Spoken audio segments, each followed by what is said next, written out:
अल्लाह ने हमारे सूरज को बनाया और उसके गिर्द हमारी जमीन और बाकी प्लैनेट्स को बनाया। सूरज की वजह से हम इंसान और कई जानवर जमीन पर जिंदा रह रहे हैं।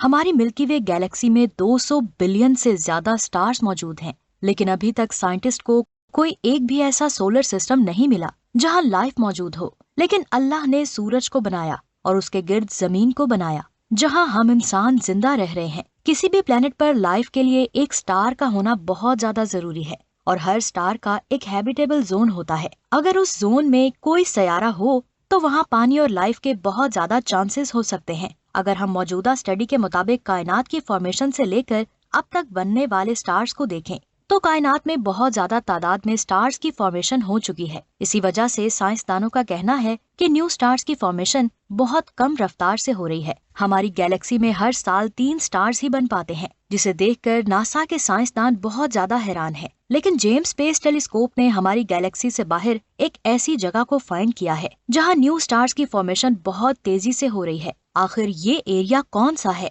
और इस एरिया में ऐसा क्या है कि दुनिया भर के साइंसदान इसे स्टडी करने में लगे हैं? ये अमेजिंग इन्फॉर्मेशन आप जानेंगे आज की इस वीडियो में। वीडियो शुरू करने से पहले अगर आपने हमारे चैनल को सब्सक्राइब नहीं किया तो जल्दी से हमारे चैनल को सब्सक्राइब करके हमारी वीडियो को लाइक करें और शेयर लाजमी करें। 2024 में जेम्स स्पेस टेलीस्कोप ने जमीन से 1,63,000 लाइट ईयर्स दूर लार्ज मैगेलेनिक क्लाउड की तस्वीरें खींचना शुरू की। लार्ज मैगेलेनिक क्लाउड मिल्की वे गैलेक्सी की सैटेलाइट गैलेक्सी है, यानी जिस तरह चांद हमारी जमीन का एक नेचुरल सैटेलाइट है जो उसी के गिर्द ऑर्बिट करता है, सेम उसी तरह लार्ज मैगेलेनिक क्लाउड भी मिल्की वे गैलेक्सी की ग्रेविटी के साथ जुड़ी है, जिसकी वजह से ये गैलेक्सी भी मिल्की वे गैलेक्सी के गिर्द ऑर्बिट करती है। इसी छोटी गैलेक्सी में जेम्स स्पेस टेलीस्कोप ने N79 नाम का एक बहुत बड़ा नेबुला की तस्वीर खींची। ये नेबुला लार्ज मैगेलेनिक क्लाउड की साउथ वेस्ट साइड में मौजूद है, जिसे आप यहाँ पर देख सकते हैं। इस तस्वीर में कई स्टार्स की फॉर्मेशन हो रही है। ये नेबुला 1600 लाइट ईयर्स तक फैली हुई है,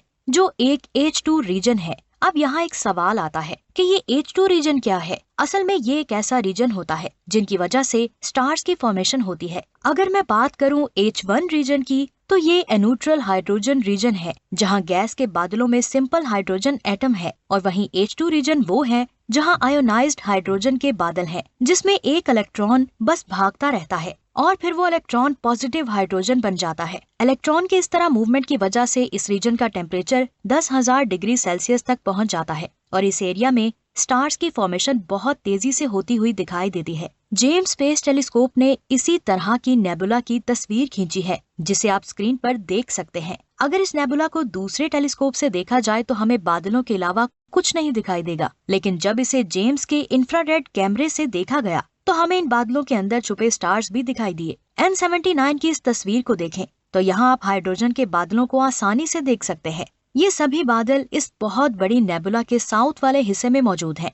इसीलिए इस एरिया को साइंसदान N79 साउथ और S1 भी कहते हैं। हालांकि इसका official name S1 LMC N79 है। जेम्स स्पेस टेलीस्कोप से इस नेबुला के सबसे रोशन एरिया को स्टडी किया जा रहा है। यहाँ पर आप इसकी 6 स्पाइक्स को भी देख पा रहे हैं। जब भी किसी टेलीस्कोप से किसी बहुत रोशन स्टार या किसी रोशन एरिया की तस्वीर खींची जाती है तो हमें कुछ स्पाइक्स दिखाई देती हैं। हबल से भी इस तस्वीर को खींचा गया है, जिसमें हमें 5 स्पाइक्स दिखाई दे रही थी, लेकिन जेम्स की इमेज में 6 स्पाइक्स दिखाई दे रही थी। ये स्पाइक्स इस नेबुला के सबसे यंग स्टार्स की क्लस्टर की तरफ इशारा करती है। बहुत ज्यादा रोशनी का मतलब है कि इस एरिया में बहुत ज्यादा स्टार्स बन रहे हैं। नए बनने वाले स्टार्स को प्रोटॉन स्टार्स कहा जाता है, जिन्हें आप तस्वीर में यहाँ देख सकते हैं। जब इनकी फॉर्मेशन होती है तो इनका साइज बहुत ज्यादा बड़ा होता है और इनके चारों तरफ गैस की एक बहुत रोशन डिस्क होती है, जिसे देखकर साइंटिस्ट ये समझ पाते हैं कि ये स्टार काफी नया है और अभी इसकी फॉर्मेशन हो रही है। जेम्स ने इस एरिया में कई प्रोटो स्टार्स को फाइंड किया है।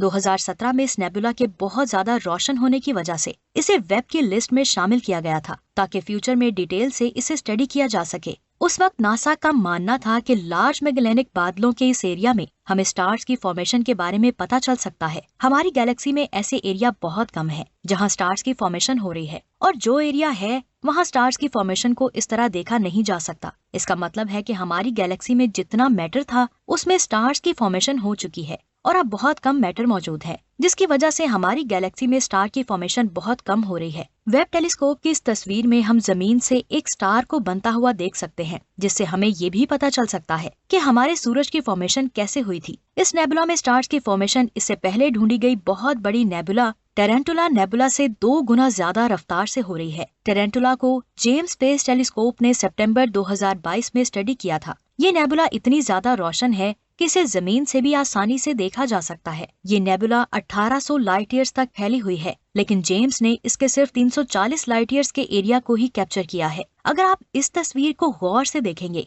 तो सेंटर में आपको बहुत सारे ब्लू कलर के स्टार्स दिखाई देंगे। ये बहुत यंग स्टार्स हैं, जिनकी फॉर्मेशन अभी भी हो रही है। इस रीजन को NGC 2070 का नाम दिया गया है। असल में ये एक स्टार क्लस्टर है जिसमें बहुत ज्यादा स्टार्स मौजूद हैं। अगर इन स्टार क्लस्टर्स को जूम किया जाए तो आपको यहाँ स्टार्स का एक और बहुत जबरदस्त एरिया दिखाई देगा। यहाँ पर स्टार्स एक दूसरे के बहुत ज्यादा करीब हैं, जिससे यहाँ का एरिया बहुत ज्यादा रोशन है। इस क्लस्टर का नाम R136 है, जिसमें 72 क्लास O कैटेगरी के स्टार्स मौजूद हैं। इन स्टार्स को वुल्फ रायट स्टार्स कहा जाता है। ये कायनात के सबसे गर्म स्टार्स हैं। इनकी सरफेस का टेम्परेचर 2 लाख डिग्री तक पहुंच जाता है। R136 स्टार्स वाले रीजन को स्टार बर्स्ट रीजन कहा जाता है। ऐसे रीजन को स्टडी करके हमें ये पता चल सकता है कि कायनात की फॉर्मेशन के कुछ देर बाद स्टार्स की फॉर्मेशन कैसे हुई थी। जेम्स ने N79 की जो तस्वीर खींची है, उसमें सबसे चमकीला हिस्सा इसी तरह का एक स्टार बस्ट रीजन है। ये रीजन R136 के रीजन से ज्यादा रोशन है, जिसका मतलब है कि यहाँ स्टार्स की फॉर्मेशन बहुत ज्यादा रफ्तार से हो रही है। इन दोनों तस्वीरों से साइंसदान हमारे सोलर सिस्टम से और कायनात में मौजूद स्टार्स की फॉर्मेशन के बारे में बहुत कुछ जान सकते हैं। ये इमेजेस नासा के लिए बहुत बड़ी डिस्कवरीज है। आपका इनके बारे में क्या ख्याल है? नीचे कमेंट्स करके जरूर बताएं। इसके बाद बात करते हैं ग्लीस 504b की, जो विर्गो कॉन्स्टेलेशन में हमारी जमीन से 57 लाइट ईयर्स दूर मौजूद है। ये प्लेनेट अपने स्टार से जुपिटर से भी ज्यादा दूरी पर मौजूद है। अपने स्टार से बहुत ज्यादा दूर होने की वजह से इस पर बहुत कम रोशनी पहुंच पाती है, जिसकी वजह से इसे भी डार्क वर्ल्ड कहा जा रहा है। लेकिन ये अंदर से बहुत ज्यादा रोशन है। जब इस पर इसके स्टार की रोशनी पड़ती है तो वो रिफ्लेक्ट हो जाती है, जिससे ये बाहर से डार्क नजर आता है। लेकिन इसके कोर की वजह से इसके अंदर की रोशनी इसके अंदर ही जमा होती रहती है, जिससे ये अंदर से बहुत ज्यादा रोशन है। जब कभी इसके ऊपर वाली सतह हटेगी तो ये आपको एक चमकते हुए स्टार की तरह दिखाई देगा, और ऐसा प्लेनेट साइंटिस्ट ने आज से पहले कभी नहीं देखा। इसके बाद बात करते हैं GJ1214b की। ये प्लेनेट जमीन से 42 लाइट ईयर्स दूर मौजूद है। साइंटिस्ट कई सालों से हमारे सोलर सिस्टम से बाहर किसी भी प्लेनेट पर पानी को फाइंड करने की कोशिश कर रहे हैं, लेकिन इस प्लेनेट पर पानी का बहुत ज्यादा बड़ा समंदर मौजूद है। इस प्लेनेट का साइज हमारी जमीन से 3 गुना ज्यादा बड़ा है। आपका इनके बारे में क्या ख्याल है? नीचे कमेंट्स करके जरूर बताएं। अगर आज की वीडियो आपको अच्छी लगी तो इसे लाइक और शेयर लाजमी करें, और हमारे चैनल को सब्सक्राइब करके बेल आइकन को प्रेस कर दें। मिलते हैं एक और शानदार वीडियो में। अपना बहुत सारा ख्याल रखें। अल्लाह हाफिज।